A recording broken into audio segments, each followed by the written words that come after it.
Hello dear student, welcome to physics नमा। आज के इस वीडियो में हम लोग JEE मेंस 2022 में फिजिक्स में आए एक क्वेश्चन को सॉल्व करेंगे। यह question laws of motion chapter से लिया गया है। तो आइए क्वेश्चन को देखते हैं और इसको सॉल्व करते हैं।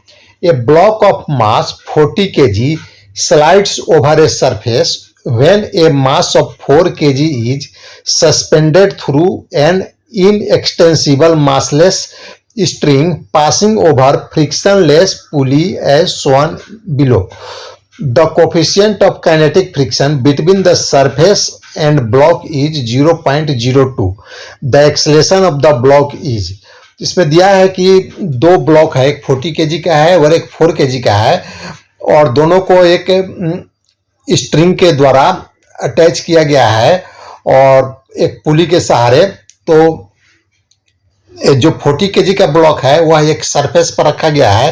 तो सरफेस और ब्लॉक के बीच का जो कोफिशिएंट ऑफ फ्रिक्शन है वह 0.02 है, और जो 4 kg का ब्लॉक है वह स्ट्रिंग के थ्रू डाउनवर्ड डायरेक्शन में हैंग कर रहा है।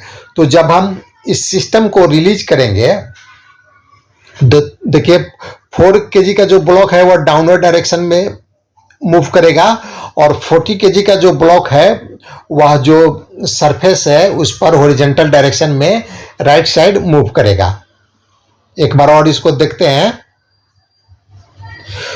तो यह जो है 4 kg के ब्लॉक पर डाउनवर्ड डायरेक्शन में ग्रेविटेशनल फोर्स लगेगा, जिसका मैग्नीट्यूड होगा 4g। यहाँ पर 4 मास है और g acceleration due to gravity.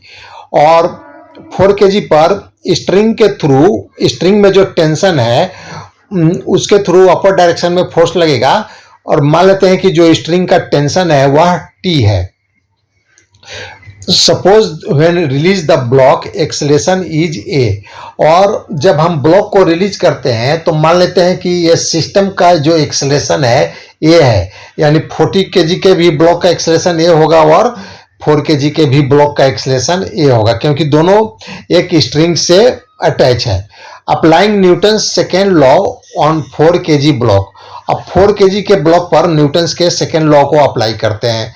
तो न्यूटन्स का सेकेंड लॉ के अनुसार नेट फोर्स इक्वल होता है मास इनटू एक्सेलरेशन के।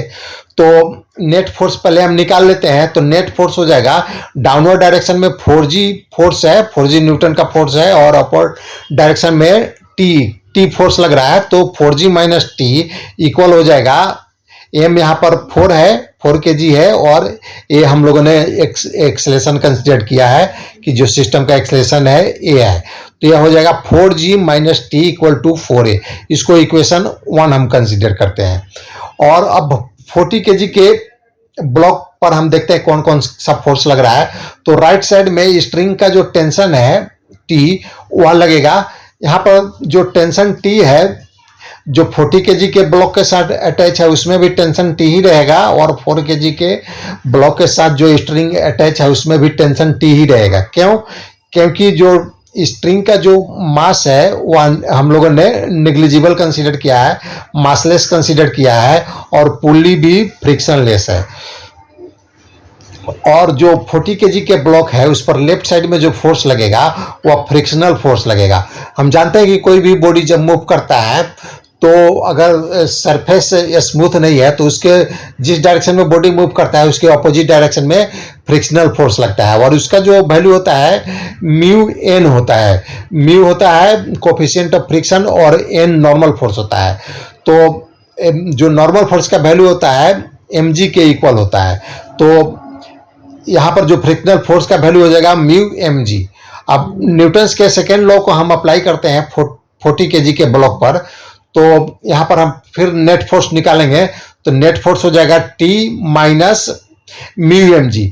T राइट साइड में लग रहा है और फ्रिक्शनल फोर्स लेफ्ट साइड में लग रहा है, तो दोनों को माइनस कर देंगे क्योंकि दोनों अपोजिट डायरेक्शन में है। तो हमें नेट फोर्स मालूम चल जाएगा। तो T minus mu mg equal to, अब यहाँ पर जो मास है 40 kg है तो 40 और एक्सेलरेशन A हम लोगों ने कंसीडर किया है। तो T माइनस म्यू mg हो जाएगा 40A।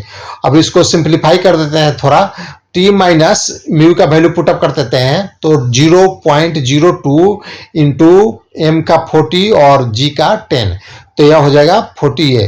और इसको फर्दर सिंप्लीफाई कर देंगे तो यह हो जाएगा T minus eight equal to 40A। इसको हम इक्वेशन 2 कंसिडर करते हैं और दोनों इक्वेशन 1 एंड 2 को ऐड करते हैं तो यह हो जाएगा 4G minus A 8 equal to 44A।